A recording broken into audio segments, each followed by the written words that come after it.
The 24th of November 1971 को एक अजीबोगरीब घटना घटी। यह घटना इतनी असाधारण थी कि इसने पूरे देश को हिलाकर रख दिया। डैन कूपर नाम का एक आदमी, जो एक साधारण यात्री की तरह दिखता था, बोइंग 727 हाईजैक कर लिया। यह घटना उस समय के लिए अभूतपूर्व थी। यह नॉर्थवेस्ट ओरिएंट एयरलाइंस फ्लाइट 305 था। यह फ्लाइट पोर्टलैंड, ऑरेगन से सिएटल, वॉशिंगटन जा रहा था। कूपर ने बड़ी चालाकी से इस फ्लाइट को अपने कब्जे में ले लिया। यह घटना एविएशन हिस्ट्री के सबसे कंफ्यूजिंग मिस्ट्रीज में से एक बन गई। कूपर का प्लान बड़ा डेयरिंग था। उसने बड़ी ही चालाकी से अपने इरादों को अंजाम दिया। उसने दावा किया कि उसके पास बॉम्ब है।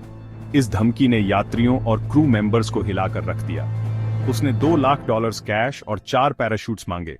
उसका प्लेन से मिड फ्लाइट जंप करना। FBI घबरा गई। उन्हें कूपर के साथ निगोशिएट करना पड़ा। कूपर ने अपनी मांगें स्पष्ट कर दी थीं और FBI के पास कोई और विकल्प नहीं था, और यह भी पता लगाना पड़ा कि उसे कैसे ट्रैक करें। कूपर ने बड़ी ही चालाकी से अपने प्लान को अंजाम दिया। पूरा देश ये ड्रामा देख रहा था। लोग अपने टीवी सेट्स के सामने बैठकर इस घटना का लाइव कवरेज देख रहे थे। ये 24/7 न्यूज चैनल्स से पहले की बात है, फिर भी हर हेडलाइन में यही स्टोरी थी। अखबारों के पहले पन्ने पर यही खबर छपी थी। कूपर की कहानी एक याद दिलाती है कि दुनिया मिस्ट्रीज से भरी है। कुछ मिस्ट्रीज इतनी गहरी होती हैं कि उन्हें सुलझाना मुश्किल हो जाता है। कुछ हम शायद कभी सॉल्व नहीं कर पाएंगे, और डीबी कूपर का मामला भी ऐसा ही एक रहस्य है जो आज भी अनसुलझा है। फ्लाइट 305 एक छोटी ट्रिप थी। यह फ्लाइट पोर्टलैंड से सिएटल जा रही थी और इसमें सिर्फ 30 पैसेंजर्स थे। ये एक रूटीन फ्लाइट थी जिसमें कुछ भी अनयूजुअल नहीं था। सब नॉर्मल होना चाहिए था। कूपर पोर्टलैंड में चढ़ा। वो एक साधारण आदमी की तरह दिख रहा था, जैसे कोई बिजनेसमैन हो। वो बिल्कुल ऑर्डिनरी लग रहा था। किसी ने भी उस पर ध्यान नहीं दिया। वो आराम से अपनी सीट पर बैठ गया। उसने सूट पहना था और ब्रीफकेस लिया हुआ था। ये ब्रीफकेस उसके लिए बहुत इंपॉर्टेंट था, लेकिन किसी को नहीं पता था क्यों। टेक ऑफ के थोड़ी देर बाद कूपर ने अपना मूव चला। उसने काल्मली एक फ्लाइट अटेंडेंट को बुलाया। उसने एक फ्लाइट अटेंडेंट, फ्लोरेंस शैफनर, को एक नोट दिया। फ्लोरेंस ने सोचा कि ये कोई साधारण नोट होगा। इस नोट में लिखा था कि उसके पास बॉम्ब है। फ्लोरेंस शॉक थी, लेकिन उसने काम रहने की कोशिश की। कूपर की डिमांड स्पेसिफिक थी। उसने साफ साफ बताया कि उसे क्या चाहिए। उसे $2 लाख $20 के नोट्स में चाहिए थे। ये एक बड़ी रकम थी, लेकिन कूपर ने इंसिस्ट किया। उसे 4 पैराशूट्स भी चाहिए थे। ये डिमांड अनयूजुअल थी, लेकिन उसने इसे भी इंक्लूड किया। FBI ने पैसा और पैराशूट्स इकट्ठा किए। उन्होंने जल्दी से कूपर की डिमांड्स को फुलफिल करने की कोशिश की। उन्होंने उसे सिएटल में प्लेन में पहुंचाया। कूपर ने अपने डिमांड्स को पूरा होते देखा। पैसेंजर्स को सिएटल में छोड़ दिया गया। कूपर ने इंश्योर किया कि कोई भी पैसेंजर हार्म न हो, लेकिन क्रू प्लेन में ही रही। कूपर ने क्रू को अपने साथ रखा ताकि वो प्लेन को कंट्रोल कर सके। कूपर ने पायलट्स को मेक्सिको सिटी उड़ान भरने का ऑर्डर दिया। ये एक डेयरिंग प्लान था जिसमें बहुत रिस्क था। डेयरिंग एस्केप का स्टेज सेट हो गया था। कूपर का प्लान अब एक्शन में था और सबकी नजरें उस पर थीं। रैंसम के साथ प्लेन ने फिर से उड़ान भरी। कूपर ने पायलट्स को निर्देश दिए। वे कम एल्टीट्यूड पर साउथ की ओर बढ़े। वो रेडार से बचने की कोशिश कर रहा था। फ्लाइट के दौरान कूपर ने क्रू से बातचीत की। वो शांत दिखाई दे रहा था। उसने ड्रिंक्स का ऑर्डर भी दिया। उसने अपने बारे में कुछ जानकारी भी साझा की, लेकिन क्या वो सच थी? फिर पैसिफिक नॉर्थवेस्ट के ऊपर कहीं वो हुआ। कूपर ने रियर एयरस्टेयर को नीचे किया। वो रात के आसमान में कूद गया। उसे फिर कभी नहीं देखा गया। पायलट्स ने प्लेन को सुरक्षित उतारा, लेकिन डीबी कूपर का रहस्य अभी शुरू ही हुआ था। कई की प्लेयर्स ने डीबी कूपर की स्टोरी को शेप दिया। फ्लोरेंस शैफनर वो फ्लाइट अटेंडेंट थी जिसने कूपर से डायरेक्टली डील किया था। उसने FBI को इंपॉर्टेंट इंफॉर्मेशन दी। टीना मकलो, एक और फ्लाइट अटेंडेंट, ने भी अहम भूमिका निभाई। उसने यात्रियों को शांत रखने में मदद की।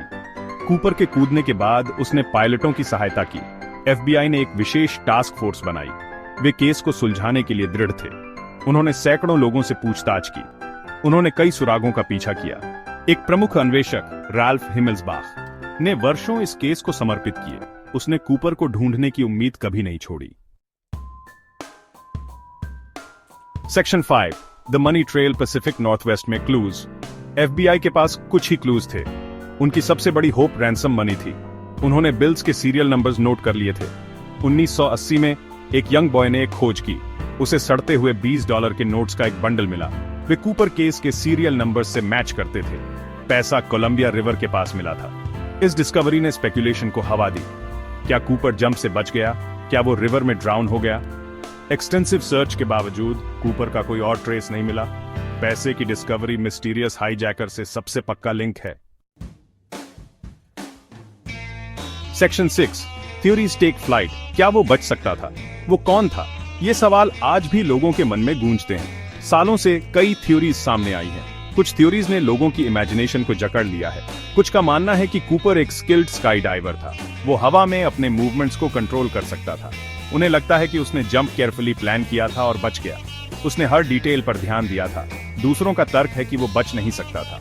टेरेन रगेड था, वेदर खराब था, ऐसे हालात में सरवाइव करना मुश्किल था। उनका मानना है कि वो इम्पैक्ट पर ही मर गया। इतनी ऊंचाई से गिरने पर बचना नामुमकिन था। FBI ने कई सस्पेक्ट्स की इन्वेस्टिगेशन की है। हर लीड को फॉलो किया गया। कुछ दूसरों से ज्यादा प्लॉजिबल थे। कुछ सस्पेक्ट्स के पास कन्विंसिंग एलिबाइज थे, लेकिन किसी को भी क्राइम से पक्के तौर पर लिंक नहीं किया जा सका। सबूतों की कमी थी। DB कूपर की आइडेंटिटी का मिस्ट्री अनसॉल्व्ड है।